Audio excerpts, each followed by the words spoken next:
Good morning everyone. तो first day हम लोग पढ़े थे कि बेसिक मैट्रिक्स का बेसिक इंट्रोडक्शन लिए थे। आज हम लोग स्टार्ट करेंगे basically types of matrices and operations on matrices, right. तो सबसे पहला हमारा टॉपिक आता है कि टाइप्स मैट्रिक्स में क्या क्या होता है। तो सबसे पहला उसमें टाइप आता है अपना रो मैट्रिक्स। अच्छा, अब रो आया तो कॉलम भी आएगा, तो दूसरा आया कॉलम मैट्रिक्स। ठीक है, लास्ट क्लास में याद होगा मैंने रो और कॉलम को अच्छे से एक्सप्लेन किया था। तो सबसे पहले देखते हैं रो मैट्रिक्स और कॉलम मैट्रिक्स में क्या डिफरेंस है। रो मैट्रिक्स नाम से ही पता चला है कुछ ना कुछ रो के साथ होगा। तो रो के साथ क्या होगा, तो यहाँ रो इज इक्वल टू 1। कॉलम के बारे में कुछ नहीं पता, कॉलम कुछ भी हो सकता है, लेकिन हमेशा रो हमारा 1 होना चाहिए। कॉलम मैट्रिक्स में क्या होगा, कॉलम हमारा 1 होना चाहिए, रो कुछ भी हो फर्क नहीं पड़ता। अच्छा, रो 1 होना चाहिए, मतलब इसका मैं एग्जाम्पल ये डाल सकता हूँ क्या, A B C D E. यहाँ पे रो कितना है, सिर्फ एक R1, और कॉलम्स कितने हैं, ध्यान देना, कॉलम्स कितने हैं हमारे पास, C1 C2 C3 C4 and C5। हमारे पास 5 कॉलम्स है लेकिन रो एक ही है। कॉलम्स कितना भी हमें उससे फर्क नहीं पड़ता, हमारे पास रो एक होना चाहिए, ठीक है। उसके बाद कॉलम मैट्रिक्स में क्या होता है, नाम से ही पता है ना, कॉलम 1, रो कितना भी हो हमें फ़र्क नहीं पड़ता। मैं एक मैट्रिक्स ऐसा अगर बना दूं A B C D और E, तो इसमें रो कितना है, R1 R2 R3 R4 and R5, पर कॉलम कितना है, सिर्फ और सिर्फ एक C1। तो यानी कि ये कॉलम मैट्रिक्स है, और यहाँ पे जब रो 1 हुआ तो ये हमारा एक रो मैट्रिक्स हुआ। यहाँ तक आई होप क्लियर हो। तो मैट्रिक्स में दो टाइप हमने देखा, एक देखा हमने रो मैट्रिक्स, एक देखा हमने कॉलम मैट्रिक्स। अब आगे आता है अपना तीसरा टाइप, जो कि है हॉरिजॉन्टल मैट्रिक्स। हॉरिजॉन्टल मैट्रिक्स को अगर मैं डिफाइन करूं तो हॉरिजॉन्टल का मतलब क्या होता है, कुछ इस तरह का दिखे हमारा, एक एक्स एक्सिस पे सोया हुआ कुछ डब्बा टाइप का दिखे, वो हमारा हॉरिजॉन्टल हो गया। अच्छा, हॉरिजॉन्टल जब होगा तो यहाँ पे ये तुमको यहाँ से दिख रहा होगा कि जब भी कोई मैट्रिक्स हॉरिजॉन्टल है तो उसमें number of columns is greater then number of रोज, तभी तो वो हॉरिजॉन्टल है। क्या ये है या नहीं, एग्जाम्पल दे देता हूँ, A B C D E। क्या ये हमें हॉरिजॉन्टल दिख रहा है, बिल्कुल दिख रहा है। यहाँ पे रो कितना है 1, और कॉलम कितना है 5, और रो कितना है 1। क्या यहाँ पे कॉलम्स का नंबर ज़्यादा है रो से। एक और एग्जांपल लेते हैं हॉरिजॉन्टल पे। अगर मैं एक मैट्रिक्स की बात करूँ जो कि है, मान लो A एक मैट्रिक्स है जो कि इस तरह से दिख रहा है, A B C D 5 7 9 1, ठीक है। ये भी मुझे कुछ दिख रहा है हॉरिजॉन्टल टाइप का। इसमें रो कितना है 2 R1 R2, और कॉलम्स कितने हैं C1 C2 C3 and C4। जब जब ऐसा होगा कि number of columns greater number of रोज, तो वो एक हॉरिजॉन्टल मैट्रिक्स कहा जाएगा। ये याद रखना, हॉरिजॉन्टल मैट्रिक्स का डेफिनेशन क्या होता है, when number of columns is greater then number of रोज, तो वो अपना होता है हॉरिजॉन्टल मैट्रिक्स। तो हमारा ए जो है ये हमारा हॉरिजॉन्टल मैट्रिक्स हुआ, ठीक है। अब हम नेक्स्ट टाइप पे चलते हैं, जो कि है अपना, ये जो टाइप्स ऑफ मैट्रिसेस है ये पूरा का पूरा थ्योरेटिकल टॉपिक है, बहुत ज़्यादा इसमें इससे क्वेश्चन नहीं आते। इसके बाद एक आता है स्क्वायर मैट्रिक्स, वो ज़्यादा इंपॉर्टेंट है इससे, पर सब कुछ कवर करना है तो करना ही पड़ेगा। तो नेक्स्ट टॉपिक है वर्टिकल मैट्रिक्स। वर्टिकल मैट्रिक्स क्या होता है, हॉरिजॉन्टल मैट्रिक्स क्या था, जो कुछ इस तरीके का था, राइट। अब वर्टिकल मैट्रिक्स क्या होगा, जो कुछ इस तरीके का हो, कुछ लंबा सा दिखे मुझे, है ना। तो यहाँ पे मुझे एक बात तो क्लियर है, यहाँ पे जब भी जो वो मैट्रिक्स वर्टिकल होगा when number of rows is greater then number of columns. क्या मैं सही कह रहा हूँ, अगर ये हमारा एक मैट्रिक्स है तो A B C D, यहाँ पे रोज कितने हैं R1 R2 R3 and R4, columns कितने हैं 1 C1। तो नंबर ऑफ रोज यहाँ पे ज़्यादा है नंबर ऑफ कॉलम्स है, तो ये हमारा एक वर्टिकल मैट्रिक्स हो गया, राइट। इस तरह एक और एग्जांपल ले सकता हूँ मैं। अगर मैं एक मैट्रिक्स की बात करूँ, हमारे पास एक A मैट्रिक्स है जो कुछ इस तरीके का दिखता है। क्या ये हॉरिजॉन्टल मैट्रिक्स है कि या ये वर्टिकल मैट्रिक्स है, देख लो ना। नंबर ऑफ रोज कितने, number of rose 4, number of columns कितने 2, तो number of rows is greater then number of columns, तो ये कौन सा मैट्रिक्स हुआ? वर्टिकल मैट्रिक्स हुआ, राइट। तो यहाँ तक हो गया कि वर्टिकल मैट्रिक्स क्या होता है, हॉरिजॉन्टल मैट्रिक्स क्या होता है, और रो मैट्रिक्स क्या होता है, और कॉलम मैट्रिक्स क्या होता है। ये चार चीज़ हमने देख लिया। अब अगर मैं अगली चीज़ देखूँ तो वो एक आता है नल मैट्रिक्स, फिफ्थ नंबर था ना, नल या फिर ज़ीरो मैट्रिक्स। अच्छा, नल या फिर ज़ीरो मैट्रिक्स नल या फिर ज़ीरो मैट्रिक्स का मतलब क्या है? जितने भी एलिमेंट्स होंगे वो सारे के सारे ज़ीरो होंगे। All the elements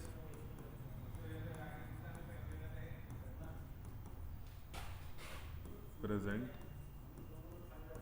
are zero. सारे के सारे एलिमेंट्स क्या होंगे? जीरो होंगे। एग्जांपल, ये किसी भी ऑर्डर का होता है, ये इरिस्पेक्टिव ऑफ ऑर्डर है, हमें इससे ऑर्डर में कोई फर्क नहीं पड़ता। बस ये मतलब है कि जितने भी एलिमेंट्स होंगे वो सारे के सारे जीरो होंगे। एग्जांपल के तौर पे अगर हमारे पास एक मैट्रिक्स है 0 0 0 0, सारे एलिमेंट्स जीरो है, तो ये हमारा एक जीरो मैट्रिक्स हुआ। जीरो मैट्रिक्स को जनरली हम लोग ऐसे डिनोट करते हैं, जनरली ऐसे करते हैं, ठीक है। कोई भी ऑर्डर हो सकता है। फॉर एग्जाम्पल, मेरे पास एक डब्बे में ऐसे भी जीरो कैद है तो वो भी एक जीरो मैट्रिक्स हुआ। अगर हमारे पास ऐसे भी एक मैट्रिक्स है तो वो भी एक जीरो मैट्रिक्स हुआ। तो जहाँ भी जब सारे एलिमेंट्स जीरो हो तो वो एक जीरो मैट्रिक्स है। लेकिन अगर हमारे पास ऐसा दे दिया गया 0 0 0 1, तो ये एक जीरो मैट्रिक्स नहीं है, क्योंकि यहाँ पे एक एलिमेंट जीरो नहीं है। तो जीरो मैट्रिक्स होने के लिए सारा का सारा एलिमेंट जीरो होना चाहिए, ठीक है। जीरो मैट्रिक्स हो गया। फिर अगर मैं बात करूँ कि स्क्वायर मैट्रिक्स, बहुत इंपॉर्टेंट हो गया अब यहाँ से, स्क्वायर मैट्रिक्स समझना बहुत ज़्यादा ज़रूरी है। तो आओ समझे स्क्वायर मैट्रिक्स। अच्छा, स्क्वायर मैट्रिक्स का मतलब क्या हुआ? सबसे पहली बात कि स्क्वायर मैट्रिक्स वाला मैट्रिक्स होगा when number of rows is equal to number of columns, तभी तो वो स्क्वायर मैट्रिक्स होगा। हमारे सिलेबस में स्क्वायर मैट्रिक्स तीन टाइप का है। एक है 1 क्रॉस 1, जो कि कुछ भी नहीं है, बहुत ईजी है। एक है 2 क्रॉस 2, और एक है अपना 3 क्रॉस 3। मेरे पास ये तीन तरह के स्क्वायर मैट्रिक्स होंगे।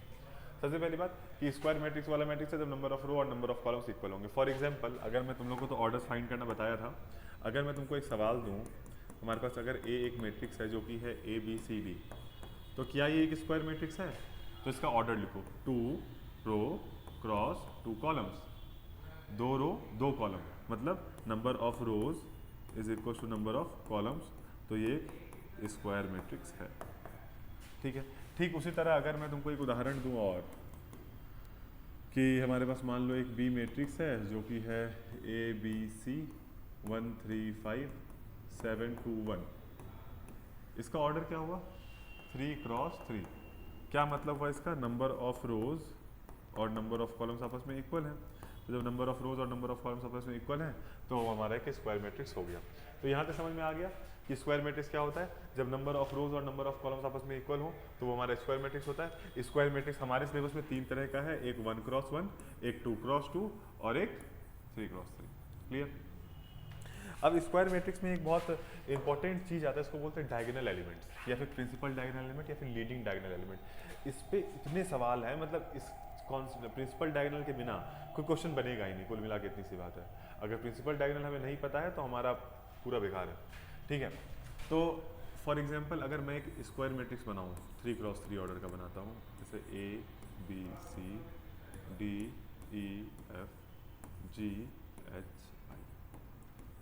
ये हमारा एक 3 क्रॉस 3 मैट्रिक्स ऑर्डर का स्क्वायर मैट्रिक्स है। अगर मैं तुमसे एक बात कहूँ कि सुनो, इस ए का पोजीशन बताना कितना है?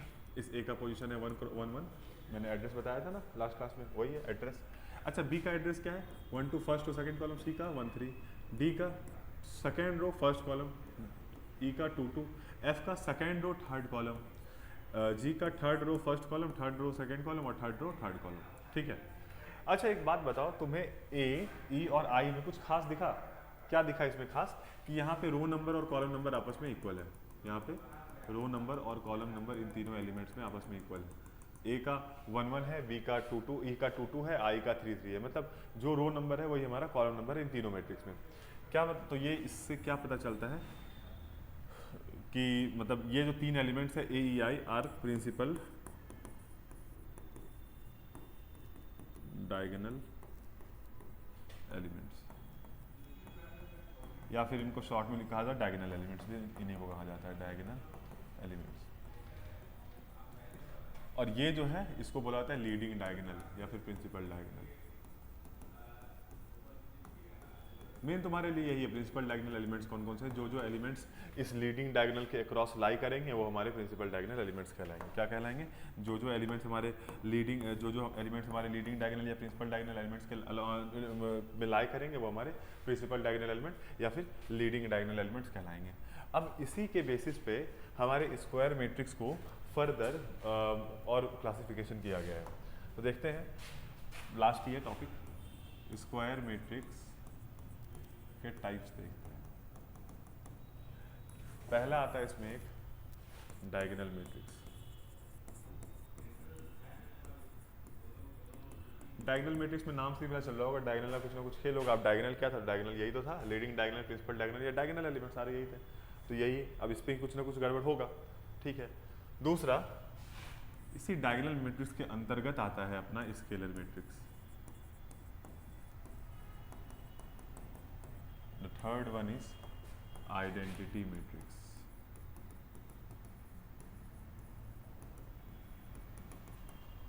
ठीक है। अच्छा, डायगोनल मैट्रिक्स का क्या मतलब हुआ कि अगर मैं एक ऐसा मैट्रिक्स लिखूं, फॉर एग्जांपल हमारे पास एक ए मैट्रिक्स है जो है A 0 0 0 B 0 0 0 C। क्या मतलब हुआ कि प्रिंसिपल डायगोनल के एलिमेंट्स को छोड़ के बाकी सारे एलिमेंट्स जीरो होने चाहिए। क्या? प्रिंसिपल डायगोनल का एलिमेंट हमारा ये हुआ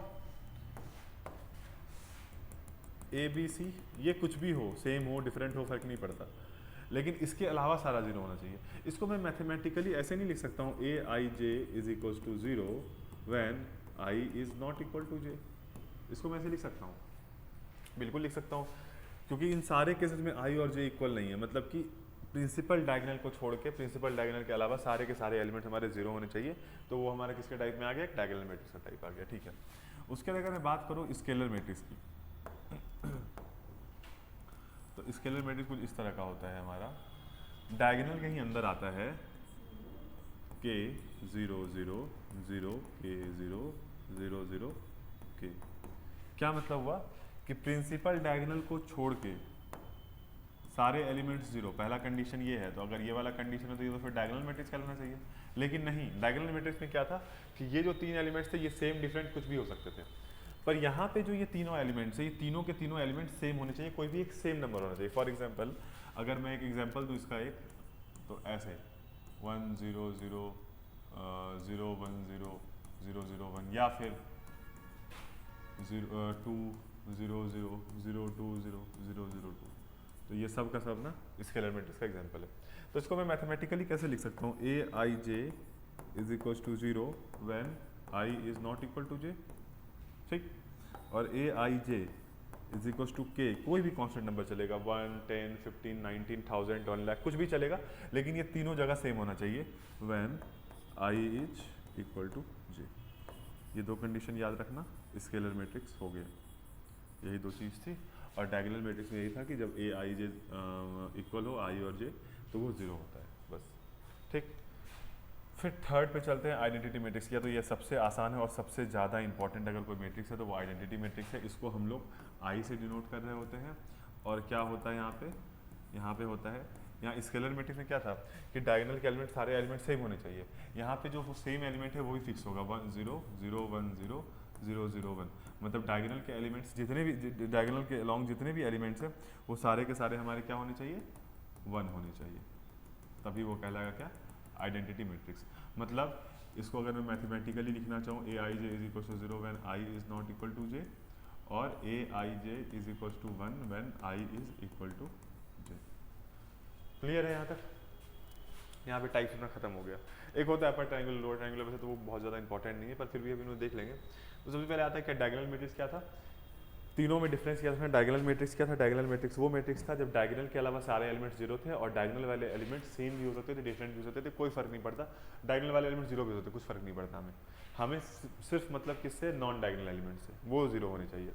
ठीक उसी तरह स्केलर मैट्रिक्स में क्या बोला गया था, स्केलर मैट्रिक्स में ये बोला गया था कि डायगोनल वाले नॉन डायगोनल एलिमेंट सारे के सारे जीरो होंगे, डायगोनल वाले एलिमेंट कोई भी एक सेम नंबर होने चाहिए, उसका जीरो हो जाए, 1 हो जाए, 2 हो जाए, उससे फर्क नहीं पड़ता, लेकिन कोई भी एक सेम नंबर होने चाहिए।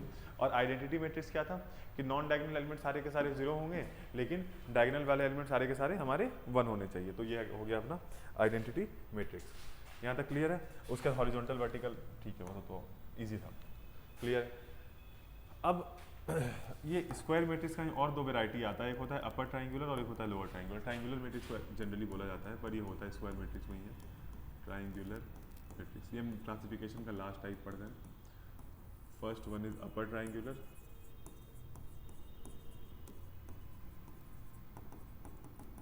और दूसरा क्या है, lower triangular.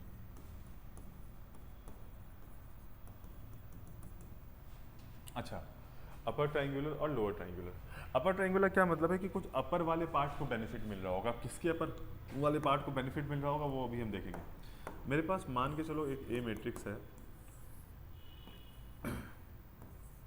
A B C D E और एफ। इसका मतलब क्या होता है अपर ट्राइंगुलर का, कि जो प्रिंसिपल डायगोनल है, ध्यान देना थोड़ा, कि ये जो प्रिंसिपल डायगोनल है इसके जो ऊपर वाले पार्ट हैं वो कुछ भी हो सकते हैं, पर इसके नीचे वाला पार्ट इसका जीरो होना चाहिए। मतलब A I J is equal to zero when, एक बात बताओ, यहाँ पे जीरो है, यहाँ पे जीरो, यहाँ पे जीरो, इन तीनों जीरो का पोजीशन बताओ। ये जीरो कहीं सेकंड रो फर्स्ट कॉलम में लाई कर रहा है, ये जीरो कहीं थर्ड रो फर्स्ट कॉलम में, थर्ड रो सेकंड कॉलम में। A I J is equal to zero when I is greater than J. क्या सही लिखा मैंने? क्या यही कंडीशन है? अपर ट्रायंगुलर क्या मतलब, प्रिंसिपल डायगोनल के ऊपर वाला पार्ट कुछ भी हो सकता है, प्रिंसिपल डायगोनल के नीचे वाला पार्ट हमारा जीरो होना चाहिए। तो इसको मैथमेटिकली ऐसे लिख दिया कि A I J is equal to zero when I is greater than J, क्योंकि मैंने सारे जीरो को देखा कि एक बात कॉमन देखी सारे जीरो में कि जितने भी जीरो हैं उन सब में आई जो है वो ग्रेटर है जे से, तो वो हो गया हमारा जीरो। और लोअर ट्रायंगुलर क्या हुआ? लोअर ट्रायंगुलर हमारा ये हुआ, मान लो मैं एक बी मैट्रिक्स अज्यूम कर लेता हूँ, हमारे पास है A B C D E और एफ, और इधर आएगा जीरो, इधर जीरो जीरो, ठीक है। लोअर ट्रायंगुलर में लोअर वाले पार्ट को बेनिफिट मिलेगा। लोअर वाले पार्ट को क्या बेनिफिट मिल रहा है कि lower part of principal diagonal तो कुछ भी हो रहा है, लेकिन upper part of principal diagonal zero हो रहा है। ये वाला पार्ट जीरो और ये वाला पार्ट कोई भी कांस्टेंट नंबर है, उससे फर्क नहीं पड़ता। तो इसको मैं मैथमेटिकली कैसे लिख सकता हूँ, A I J is equal to zero when. अच्छा, इस जीरो का पोजीशन बताना क्या है? इस जीरो का पोजीशन है फर्स्ट और सेकंड कॉलम, इस जीरो का फर्स्ट और थर्ड कॉलम, इस जीरो का second row third column, right. यहाँ पे क्या है, जे हमेशा बड़ा है आई से, यानी कि जे इज ग्रेटर देन आई। ये आई और जे में किसी को कंफ्यूजन है तो वो लास्ट लेक्चर देखो, क्योंकि मैंने लास्ट लेक्चर में अच्छे से बता दिया है आई और जे क्या है, ठीक है। Upper triangular, upper part of principal diagonal can be any number but the lower part of principal diagonal must be zero. Lower triangular क्या मतलब होता है, lower part of principal diagonal can be any number but the upper part must be zero. Clear है यहाँ पे, ठीक है। तो यहाँ पे हमारा समाप्त हुआ types of matrix. Types of matrix हमारा यहाँ पे खत्म होता है, ठीक है। अब हम क्या पढ़ेंगे? अब हम पढ़ेंगे ऑपरेशंस ऑन मैट्रिसेस। मैट्रिक्स में हम लोग क्या छेड़खानी कर सकते हैं। अभी था टाइप्स तो खत्म कर दिया था, पूरा थ्योरेटिकल टॉपिक था, इसमें कुछ भी ज़्यादा नहीं था। इक्वालिटी में लास्ट से बताई दी थी। अब हम लोग पढ़ेंगे ऑपरेशंस ऑन मैट्रिसेस।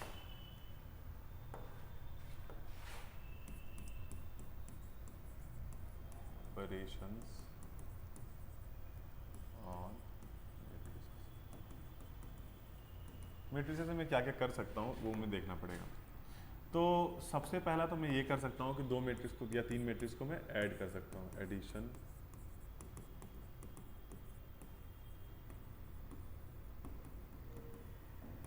दूसरा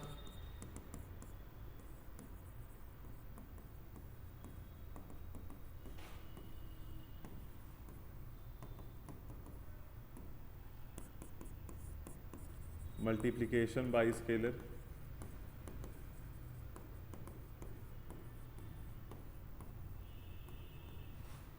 fourth multiplication of matrices.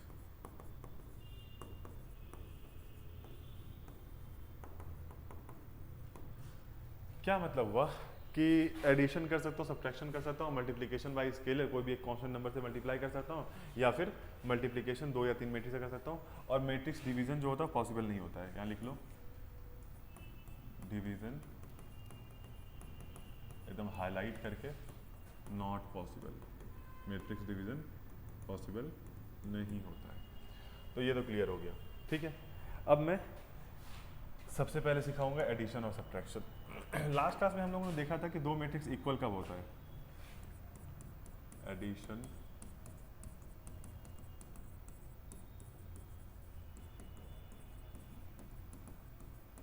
Last class में हमने देखा था कि दो मैट्रिक्स या तीन मैट्रिक्स इक्वल आपस में कब होता है, वो आपस में इक्वल तभी होता है जब दोनों मैट्रिक्स या तीनों मैट्रिक्स का रो और कॉलम यानी कि ऑर्डर सेम हो, ऑर्डर सेम होना चाहिए, और दूसरा क्या होना चाहिए कि उसके कॉरस्पॉन्डिंग एलिमेंट सेम पोजीशन वाले एलिमेंट्स इक्वेट होने चाहिए, राइट। तो एडिशन में भी हम सेम करेंगे, किसी भी दो मैट्रिक्स को ऐड या सब्ट्रैक्ट करने के लिए पहली कंडीशन क्या है, their order must be same.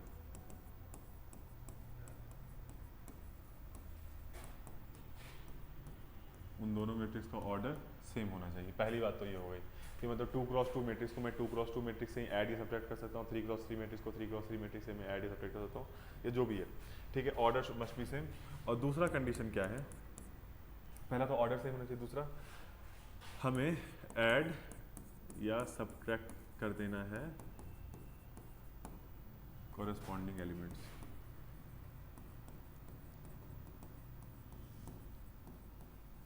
मतलब जैसे इक्वेलिटी किया था, सेम पोजीशन वाले सेम पोजीशन वाले एलिमेंट्स को, सेम एड्रेस वाले एलिमेंट्स को इक्वेट कर रहे थे, ठीक उसी तरह हम यहाँ पे सेम एड्रेस वाले एलिमेंट्स को हम ऐड या सब्ट्रैक्ट कर रहे होंगे। फॉर एग्जांपल अगर हमारे पास एक ए मैट्रिक्स है 2 3 1 6 और अगर हमारे पास एक बी मैट्रिक्स है 0 1 4 -1, ठीक है, बोला गया कि a प्लस बी फाइंड हो सकता है या नहीं हो सकता, तो मैं पहले चेक करूंगा कि ऑर्डर क्या है दोनों मैट्रिक्स का। तो मैंने पाया कि दोनों मैट्रिक्स का ऑर्डर 2x2 है, तो पहला कंडीशन तो ट्रू हो गया कि दोनों मैट्रिक्स का ऑर्डर सेम है, तो ऐड तो कर सकते हैं, तो कर दो ऐड। अब ऐड कैसे करना है वो तो पता ही है, कॉरस्पॉन्डिंग एलिमेंट्स को बस ऐड कर देना है। a प्लस बी क्या होगा, 2 किसके पास जाएगा, अपने वाले के पास जाएगा, तो 2 + 0। 3 किसके पास जाएगा, 3 भी अपने वाले के पास जाएगा, 3 + 1। 1 किसके पास जाएगा, 4 के पास, 1 + 4। और 6 किसके पास जाएगा, -1 के पास, तो 6 + -1 क्या हुआ, ये हुआ 2 4 5 5, ठीक है। इसी तरह हम दो मैट्रिक्स को ऐड या सब्ट्रैक्ट कर रहे होते हैं। ठीक इसी तरह अगर मैं बोल दिया होता कि a - b फाइंड करके बता दो, तो मैं a - b फाइंड कर देता, क्या दिक्कत है a - b फाइंड करने में। ऐसे एक बड़ा सा 2x2 का डब्बा बनाएंगे, 2 - 0 2 - 0 तो 2, 3 - 1 तो 2, उसके बाद 1 - 4 और 6 -(-1), यानी कि 2 2 -3 और 7। ये हमारा आया किसका वैल्यू, a - b का। तो समझ में आ गया कैसे हम एडिशन करते हैं और कैसे हम सब्ट्रैक्शन करते हैं, बहुत ज़्यादा इंपॉर्टेंट है। इसमें जेई के भी क्वेश्चंस आए हैं, पर वो धीरे धीरे देखेंगे क्या है, पर एडिशन और सब्ट्रैक्शन कैसे करते हैं ये हमें पता होना चाहिए, ठीक है। क्लियर हो गया यहाँ तक सबको। अब हम लोग का थर्ड टॉपिक आता है, वो होता है मल्टीप्लिकेशन बाय स्केलर। किसी भी स्केलर नंबर से मैं किसी मैट्रिक्स को कब मल्टीप्लाई करूंगा, कब जो भी डिवाइड करूँ, कुछ भी हो सकता है, तो कैसे होता है। तो सिंपल सी बात है कि अगर हमें एक हमारे पास अगर एक ए मैट्रिक्स है जिसका जो कि 2x2 ऑर्डर का है, बहुत इजी ऑर्डर ले रहा हूँ, और उसको मुझे किसी भी के एक कांस्टेंट नंबर से मल्टीप्लाई करना है, तो वो जो के है वो हर एक एलिमेंट में जाके मल्टीप्लाई हो जाएगा, के ए के बी के सी एंड के डी, हर एक एलिमेंट में वो जाके मल्टीप्लाई हो जाता है। यही हमारा बन जाता है के इंटू ए, बस और कुछ नहीं करना है। अगर फॉर एग्जांपल अगर मुझे एक मैट्रिक्स दे दें ए 1 2 3 -2 और बोला जाए कि 2 × a फाइंड करके दिखाओ, तो क्या होगा, 2 4 6 -4, खत्म। यही हो गया मल्टीप्लिकेशन बाय स्केलर, इतना ही था, खत्म। तो हम लोगों ने अभी तक 3 ऑपरेशंस पढ़ लिए, क्या क्या पढ़ा, एडिशन पढ़ा, सब्ट्रैक्शन पढ़ा और मल्टीप्लिकेशन बाय स्केलर पढ़ा। मल्टीप्लिकेशन हम लोग थोड़ा बाद में पढ़ेंगे क्योंकि वो थोड़ा सा वो टॉपिक होता है, थोड़ा सा टफ ही मानो टॉपिक होता है, इसलिए हम लोग उसको बाद में पढ़ेंगे। अभी पहले फिलहाल हम लोग इस पर क्वेश्चंस करेंगे ताकि इसका हमें अच्छे से प्रैक्टिस हो जाए, इसको हम अच्छे से अपने ग्रिप में ले लें। पहला सवाल सबको बनाने का कोशिश करो और लास्ट वाले ये 2 क्वेश्चंस को छोड़ देना, इन दोनों क्वेश्चंस को छोड़ देना है। पहला फाइंड करो a + b।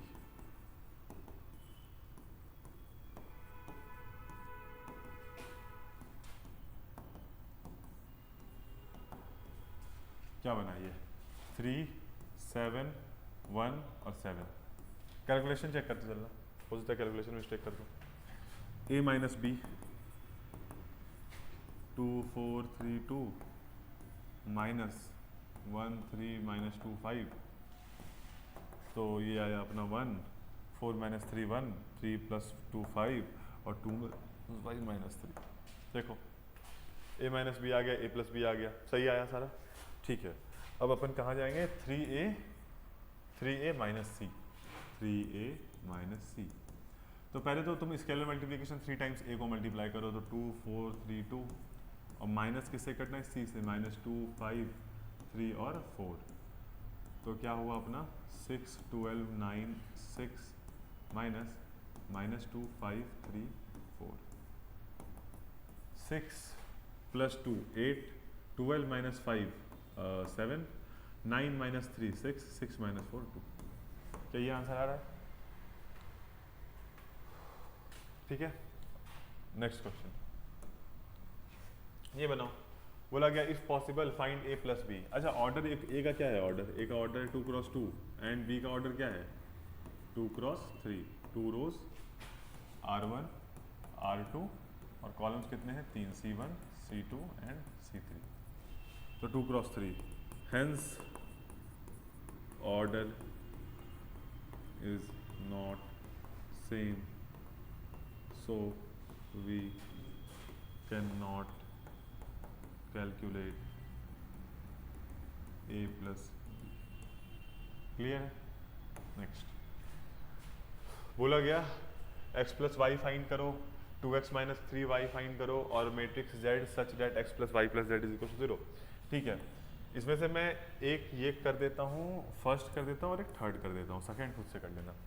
x plus Y निकालना है। सबसे पहले देखो क्या ऑर्डर सेम है, 2 रो 3 कॉलम बिल्कुल सही, 2 रो 3 कॉलम बिल्कुल सही, तो ऑर्डर तो सेम है, तो दोनों को ऐड कर दो फिर 3 1 minus 1 5 minus 2 minus 3 plus 2 1 minus 1 7 2 and 4, तो x प्लस वाई कितना आया 3 प्लस 2 5 2 माइनस 2 12 0 और 1, ये आ गया अपना x plus Y. x plus Y का तो वैल्यू आ गया। x प्लस वाई का वैल्यू जैसे ही आया, अब मुझे किसकी वैल्यू निकालनी है z, find the matrix z। ठीक है, तो x प्लस वाई की जब वैल्यू आ गई तो क्या मैं इसको ऐसे लिख सकता हूँ x plus Y plus Z is equal to 0, तो अपना z हो गया minus of x plus Y. सही है? क्या ये सही लिखा हूँ मैं?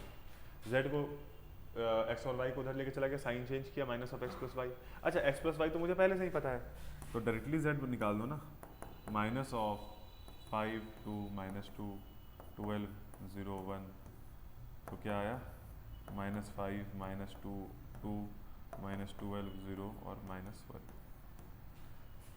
ठीक है, तो ये अपना आ गया z का वैल्यू। कैलकुलेशन चेक करते चलना, हो सकता है मैं कैलकुलेशन गलती कर दूँ।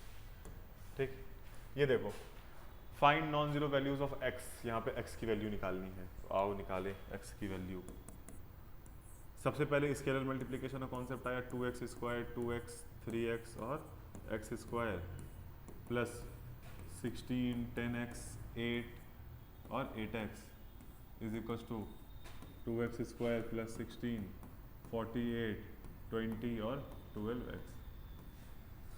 सबसे पहले स्केलर मल्टीप्लिकेशन हो गया। अब दूसरा कौन सा कॉन्सेप्ट यहाँ अप्लाई करवा रहे हैं question, addition of two matrix. दो मैट्रिक्स को ऐड करना है, तो ऐड करो 2x स्क्वायर प्लस 16 2x प्लस 10x था ना, 2x प्लस 10x यानी कि 12x डायरेक्टली लिख देता हूँ, फिर 3x प्लस 8 3x प्लस 8, उसके बाद x स्क्वायर प्लस 8x, ये इक्वल्स किसके है 2x स्क्वायर प्लस 16 48 20 एंड 12x। क्लियर? अब इक्वालिटी ऑफ मैट्रिक्स का चीज़ लग रहा है ना कि दो मैट्रिक्स इक्वल कब होते हैं, जब उसके कॉरस्पॉन्डिंग एलिमेंट्स इक्वल होते हैं। अच्छा एक बात देखो, जब मैं इन दोनों एलिमेंट्स को कंपेयर करूंगा तो कोई फायदा ही नहीं हो कि दोनों एलिमेंट्स सेम है, तो मुझे x की वैल्यू यहाँ से नहीं मिलेगी, तो मैं x की वैल्यू यहाँ से निकालने की कोशिश करूँगा। पहला कंपेयर करो 12x इज इक्वल टू 48, तो x इज इक्वल टू 4 पहला। लेकिन इस इक्वेशन में अलग अलग जगह पे x है, तो मुझे हर बार चेक करना पड़ेगा क्योंकि वो x इज इक्वल टू 4 इस हर जगह सेटिस्फाई कर रहा है या नहीं, क्योंकि अगर एक जगह वो सेटिस्फाई नहीं करेगा तो हमारे x की वो वैल्यू नहीं होगी। यानी कि अगर मेरे पास किसी मैट्रिक्स में x 5 जगह है तो वो पांचों जगह कोई अगर x का वैल्यू आया तो उस पांचों जगह उस x का वैल्यू सेटिस्फाई करना चाहिए, तो तुमको पांचों इक्वेशन में चेक करके पुट करके चेक करना पड़ेगा। ठीक है, दूसरे इक्वेशन पुट करके देखा तो 3x + 8 इज इक्वल टू 20, तो 3x is equal to 12, x is equal to 4, ये भी आ गया, यहाँ से भी x4 वहाँ से भी x4।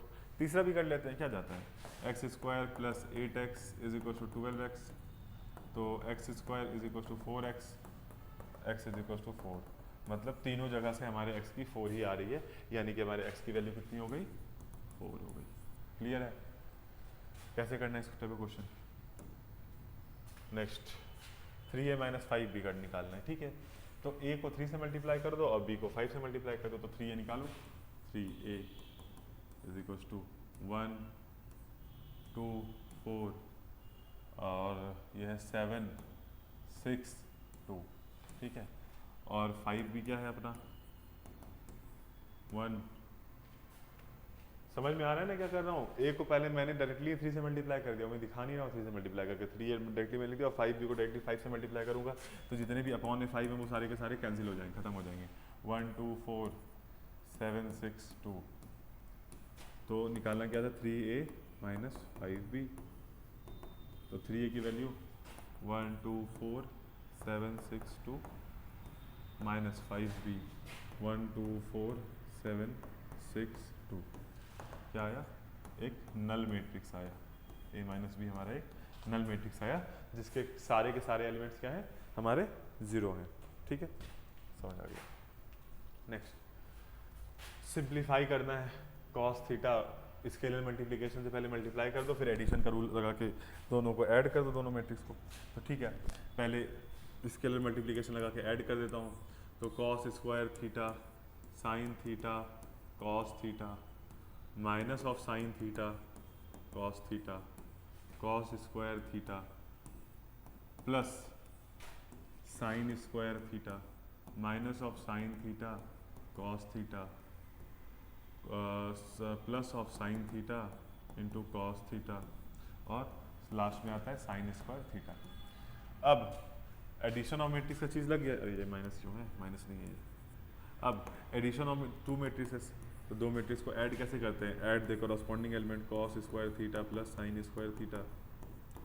यहाँ पे ये दोनों माइनस प्लस होके 0, ये दोनों माइनस प्लस होके 0, cos² theta plus sin² theta cos² theta plus sin² theta, ये क्या आया अपना 1 0 0 1, यानी कि ये हमारा आया एक 2 क्रॉस 2 का आइडेंटिटी मैट्रिक्स।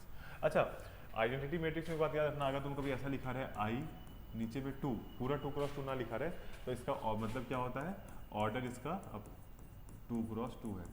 अगर हमारे पास एक आई मैट्रिक्स लिखा रहे, नीचे में 3 लिखा रहे, इसका मतलब क्या है, ऑर्डर इसका कितना है 3 क्रॉस 3।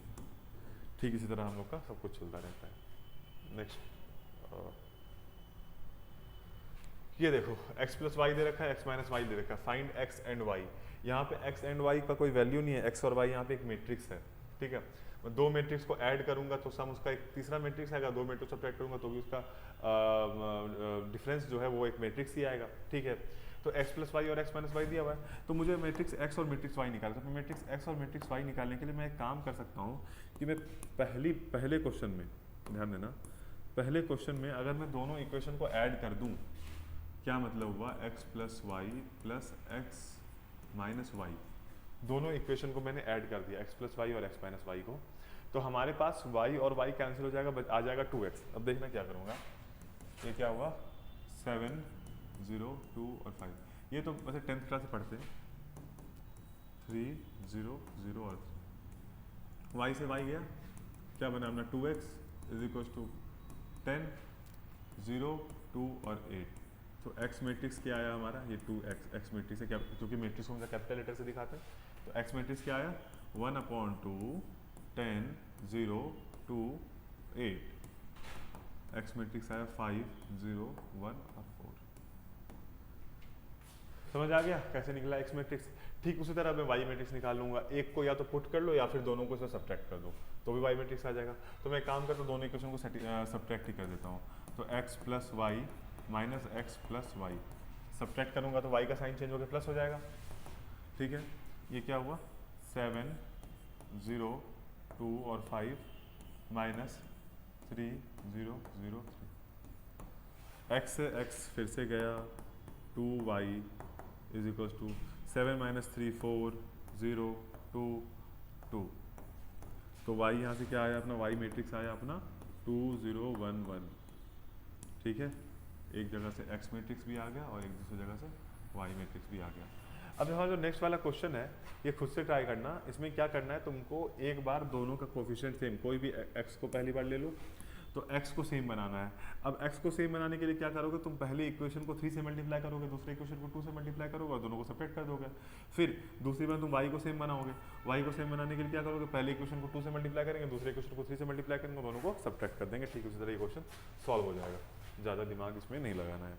ठीक है, ये तो सिंपल है, y का वैल्यू डायरेक्टली दे रखा है इन्होंने, तो अभी मुझसे पूछा x का वैल्यू, तो क्या है 2x plus Y 3 2 1 4 is equal to 1 0 minus 3 और 2। 2x is equal to minus 2 minus 2 minus 4 minus 2, therefore x is equal to minus 1 minus 1 minus 2 minus 1। खत्म, क्लियर, डायरेक्ट पुट किया आंसर आ गया। ये ठीक है, स्केलर मल्टीप्लिकेशन एडिशन और equality तीनों चीज़ लगा दिया इसमें। ठीक है, तो 2 को मल्टीप्लाई कर दूंगा 2 6 0 2x 2 6 0 0 और 2x प्लस y 0 1 और 2 is equal to 5 6 1 and 8 5 6 1 and 8। ठीक, अब क्या है 2 plus Y sorry 2 plus Y 6 तो आपस में इक्वल, यहाँ 6 ही हो जाएगा, 6 प्लस 0 यहाँ पे 1 ही हो जाएगा, और 2x प्लस 2 ये आपस में इक्वल है 5 6 1 और 8 के। तो इसको किससे इक्वेट कराएंगे, इसको इससे इक्वेट कराऊँ, इसको इससे इक्वेट कराओ, तो 2 plus Y is equal to 5 तो y इज इक्वल टू 3 और 2x plus 2 is equal to 8 तो x इज इक्वल टू भी 3 आया, x और y दोनों 3 आया। एक बार चेक कर लो, एक बार चेक कर लेना कहीं कैलकुलेशन गलती तो नहीं कर दी। 2 plus Y is equal to 5, ठीक है, और 2x plus 2 is equal to 8, ठीक है, x और y दोनों 3 आएगा। ठीक है, क्लियर। फिर वैसा ही क्वेश्चन है, इसमें एक्स वाई जेड और डब्ल्यू वाई एक्स और Y X Z Y T चारों का वैल्यू फाइंड करना है। 2x 2z 2y 2t plus 3 minus 3 0 6 is equal to 9 15 12 और 18 9 15 12 एंड 18। अब कुछ मत करो, आपस में इक्वेट करो, हर एक से हर एक का वैल्यू फाइंड करो। फॉर एग्जांपल अगर मैं एक को इक्वेट कर रहा हूँ तो 2x plus 3 is equal to 9, तो 2x is equal to 6, x कितना आया अपना, यहाँ से 3 आया, x 3 आया। अच्छा, अगर मैं z को इक्वेट करूँ तो 2z minus 3 is equal to 15, तो 2z is equal to 18, z कितना आया 9 आया, ठीक, z 9 आया, ठीक है। 2y plus 0 is equal to 12, y कितना आया यहाँ से 6 आया, ठीक है। उसके बाद 2t plus 6 is equal to 18, 2t is equal to 12 और t इज इक्वल टू 6, तो x y z और t चारों का वैल्यू आ गया अपना। फिर से स्केलर मल्टीप्लिकेशन का ही क्वेश्चन है।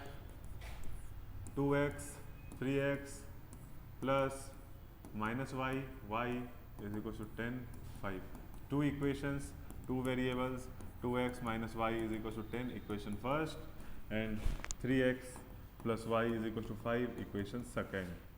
ठीक है, एक काम करो, दोनों इक्वेशन को जैसे मैं ऐड करूंगा तो y और y आपस में खत्म हो जाएगा, तो बचेगा 5x इज इक्वल टू 15, तो x कितना आया 3। x जैसे ही 3 आया, जब x आ जाता है तो फिर y भी निकालना पड़ता है, तो 3 into 3 plus y is equal to 5, तो y is equal to minus of 4। ठीक है, देख लो, चेक कर लो एक बार। ठीक है, दोनों इक्वेशन का ऐड किया 15 आया तो 5x, x3 आया, x3 आया तो x की जगह 3 पुट किया 9 तो -4। ठीक है, तो x3 और y -4।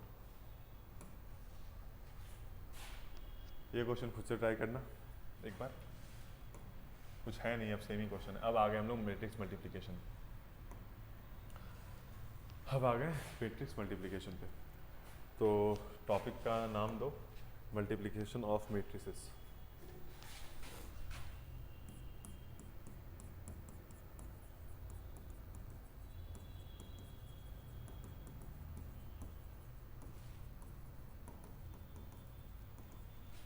मल्टीप्लिकेशन ऑफ मैट्रिसेस जितना आसान अभी तक एडिशन और सब्ट्रैक्शन और स्केलर मल्टीप्लिकेशन था, उतना आसान मल्टीप्लिकेशन किसी भी कीमत पे नहीं होने वाला है। मल्टीप्लिकेशन थोड़ा सा कठिन माना जाता है मैट्रिक्स की दुनिया में। तो अगर मैं एक बात कहूँ कि हमारे पास ए मैट्रिक्स है, ठीक है, जिसका ऑर्डर है m क्रॉस n, मान के चलते हैं। हमारे पास एक बी मैट्रिक्स है जिसका ऑर्डर है z क्रॉस p, और वो दोनों को मल्टीप्लाई करके हमारे पास एक सी मैट्रिक्स आ रहा है, दोनों को मल्टीप्लाई करके हमारे पास सी मैट्रिक्स आ रहा है। सबसे पहले हम लोग याद है एडिशन से हो, सब्ट्रैक्शन हो या इक्वालिटी, उसमें क्या चीज़ पढ़ते थे कि आखिर वो पॉसिबल कब है। तो यहाँ भी जानेंगे कि सबसे पहले मैट्रिक्स मल्टीप्लिकेशन पॉसिबल कब है। तो वो तभी पॉसिबल है, possible if n is equal to z, n is equal to z। मतलब क्या, कॉलम्स ऑफ फर्स्ट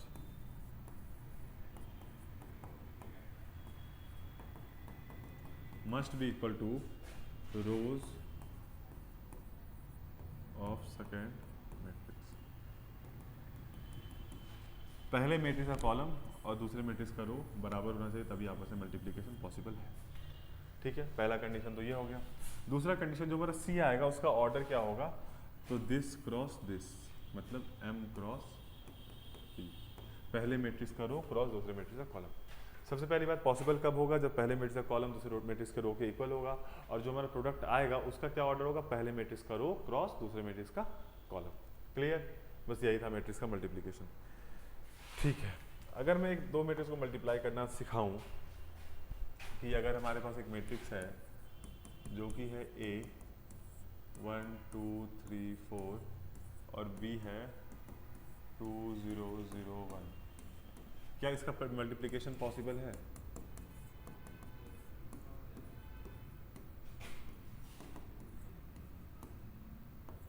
क्या इन दोनों का मल्टीप्लिकेशन पॉसिबल है?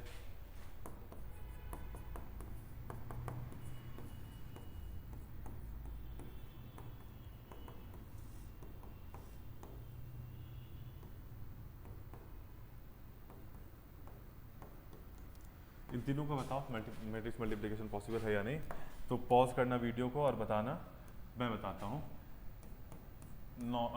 ये तो पॉसिबल है, क्योंकि इसका भी ऑर्डर 2 क्रॉस 2 है और इसका भी ऑर्डर 2 क्रॉस 2 है। तो columns of first matrix is equal to the rows of second matrix, तो मल्टीप्लिकेशन पॉसिबल है। इसकी अगर मैं बात करूँ तो इसका ऑर्डर क्या है, 1 रो 3 कॉलम, इसका 2 रोज 1 कॉलम, नॉट पॉसिबल। इसका 1 रो 4 कॉलम और इसका 4 रोज एंड 2 कॉलम्स। तो क्या फर्स्ट मैट्रिक्स का जो कॉलम्स है वो सेकेंड मैट्रिक्स के रो के इक्वल है? बिल्कुल है, तो मैट्रिक्स मल्टीप्लिकेशन पॉसिबल है। तो ये था मैट्रिक्स का कुछ बेसिक, जिसमें हम लोग सीखें कि एडिशन क्या होता है, सब्ट्रैक्शन क्या होता है, स्केलर मल्टीप्लिकेशन क्या होता है, और मैट्रिक्स मल्टीप्लिकेशन पॉसिबल कब होता है। अब मैट्रिक्स मल्टीप्लिकेशन करते कैसे हैं वो हम लोग नेक्स्ट लेक्चर में देखेंगे, और उस पर मैं बहुत सारे क्वेश्चंस भी लाया हूँ, अच्छे अच्छे क्वेश्चंस हैं एक्चुअली। बहुत सारे क्वेश्चन में जेई के भी हैं, जैसे कि अपना एक ये वाला क्वेश्चन है, ये वाला, ये जेई मेंस का क्वेश्चन है, जेई मेंस का क्वेश्चन है। बाकी कुछ एनसीईआरटी के हैं, कुछ एग्जाम्पलर के हैं, अच्छे अच्छे क्वेश्चन है मैट्रिक्स मल्टीप्लिकेशन में, और मैट्रिक्स मल्टीप्लिकेशन पे अच्छे अच्छे क्वेश्चन बनते भी हैं। तो सबसे पहले हमें ये ध्यान रखना है कि मैट्रिक्स मल्टीप्लिकेशन पॉसिबल कब है, कब होता है, उसका फाइनल ऑर्डर क्या आता है, और एडिशन, सब्ट्रैक्शन और स्केलर मल्टीप्लिकेशन पे अच्छे से क्वेश्चन प्रैक्टिस कर लेना। तो आज का लेक्चर इतना ही था, नेक्स्ट लेक्चर में फिर से मिलते हैं मैट्रिक्स मल्टीप्लिकेशन के साथ। Thank you.